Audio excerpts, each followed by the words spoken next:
Watch programs on your schedule with the KPBS Plus streaming service. See new episodes of Nature and Nova, latest news from PBS NewsHour and KPBS Evening Edition, local shows like Ken Kramer's About San Diego. Learn more at kpbs.org/KPBS Plus.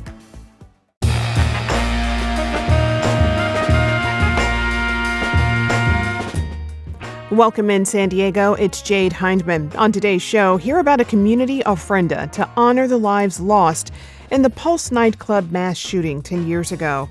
This is KPBS Midday Edition, connecting our communities through conversation.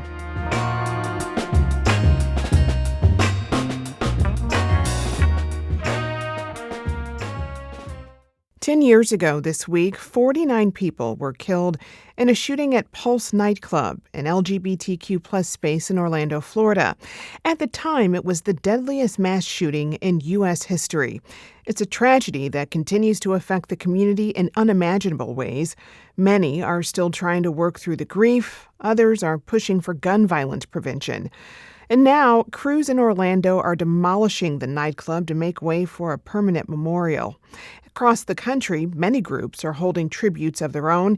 Here in San Diego, the LGBT Center is organizing a community ofrenda this Friday, the anniversary of the shooting.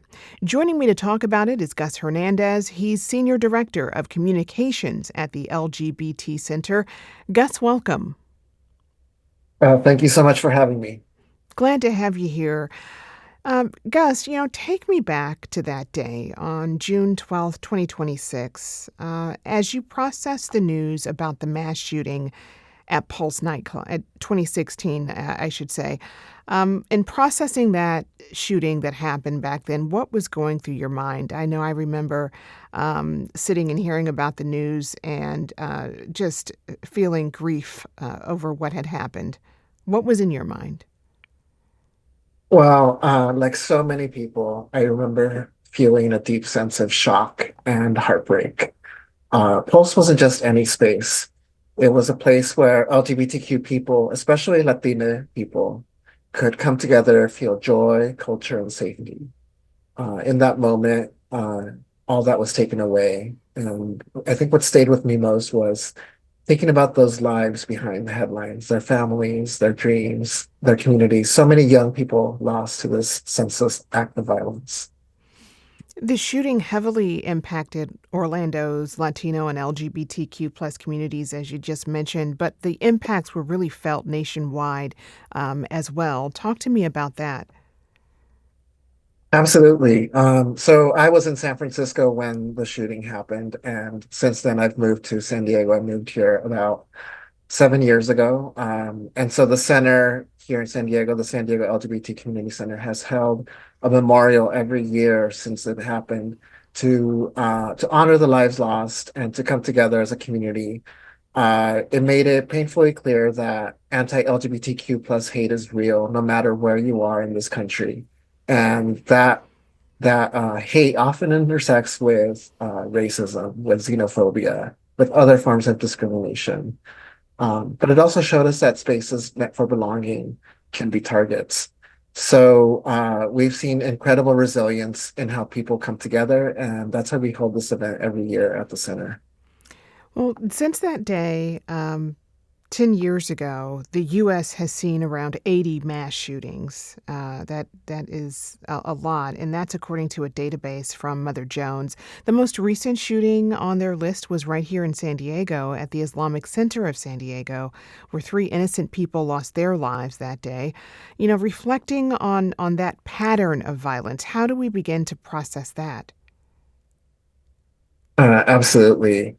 It's a heartbreaking pattern of violence, of gun violence in this country, where communities have to live with this fear, unfortunately. It forces us to ask what kind of country we want to be and how we prioritize the safety of all people, especially those who are most vulnerable. You mentioned the Islamic Center shooting. I thought that it was really incredible how the community showed up after that with a community vigil. So many people came in support of the Islamic Center in San Diego. And we have to really find that comfort that our community find safety when we're with each other and when we're supporting each other. Mm. Again, I remember so many people were in grief and frustrated with the empty platitudes they were hearing from lawmakers around gun violence and hate when the Pulse nightclub shooting happened. What do you think could be done to address this culture of hate and violence on a systemic level? Absolutely. I think addressing hate requires more than just reacting to a tragedy. We need to invest in education, in combating misinformation, strengthening community connections, and ensuring that policies protect people from violence and discrimination. It's about creating cultures of belonging where people are seen and valued before hate can take root. And that is what we strive to do here at the LGBT Center. The San Diego LGBT Community Center has been serving this community for 54 years, and we place strong value in creating a place of belonging and inclusion for everyone. Well, as you mentioned, the San Diego LGBT Center is organizing a community ofrenda this Friday to honor the lives lost at Pulse Nightclub. Remind us what an ofrenda is and why you chose to honor victims in this way. Absolutely. An ofrenda is a traditional altar that's rooted in Mexican culture.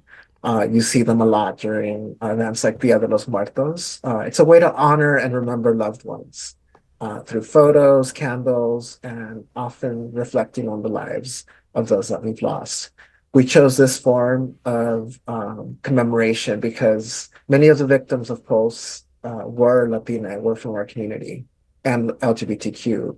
So this type of ofrenda allows us to honor them, not just in grief, but in culture. And it's important to keep memorializing the victims, to keep saying their names out loud. We've lost so many of them, and as I mentioned, many of them were very young and all that potential. We never know, who we lost, and this tragedy has really affected our community tremendously.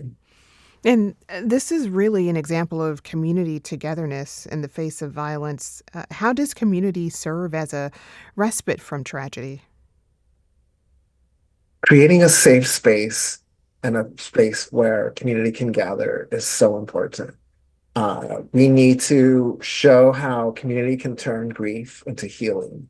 And I think that's the takeaway for me is that like finding healing in community, coming together, recognizing that this incident did happen and that we're not alone.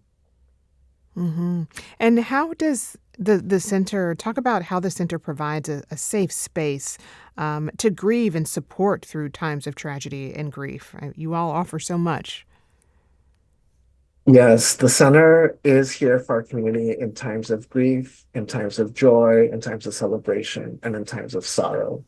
And we have so many opportunities to gather throughout the year, mostly joyous occasions, but there are occasions like this one where we want to gather to commemorate the lives lost. Our community has been affected by so many tragedies, like the AIDS pandemic, for example, um, that has affected so many folks in the LGBTQ plus community. So the San Diego LGBT Community Center is used to creating those spaces of community, of support, of belonging, because we know that together we can come out of it stronger and we become more resilient. When people come to your event on Friday, what can they expect? We are going to have a fantastic program. Folks will see placards laid out commemorating each of the individuals lost. We're doing this in partnership with the San Diego Pride LGBTQ Latina Coalition.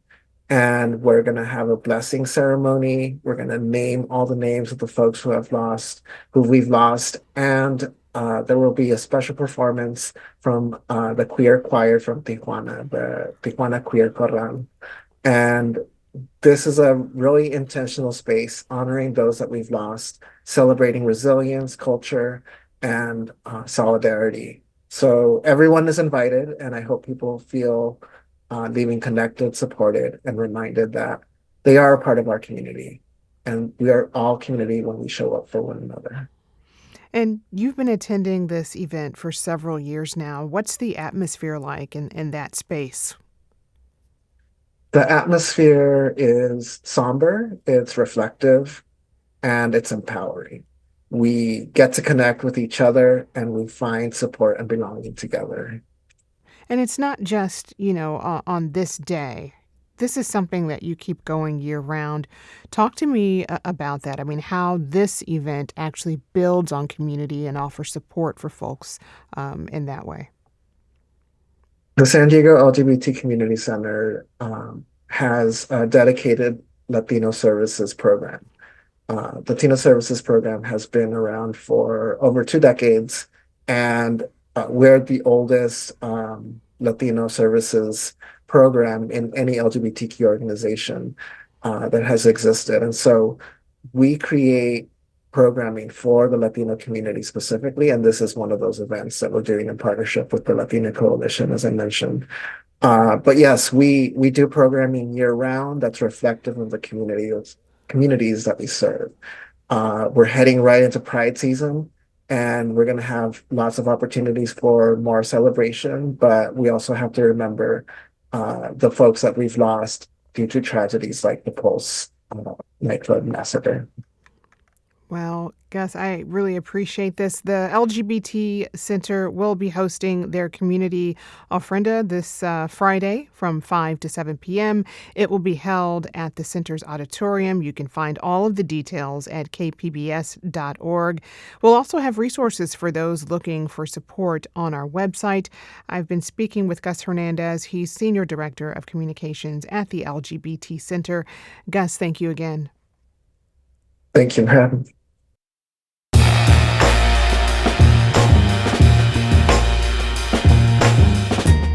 That's our show for today. I'm your host, Jade Hindman. Thanks for tuning in to Midday Edition. Be sure to have a great day on purpose, everyone.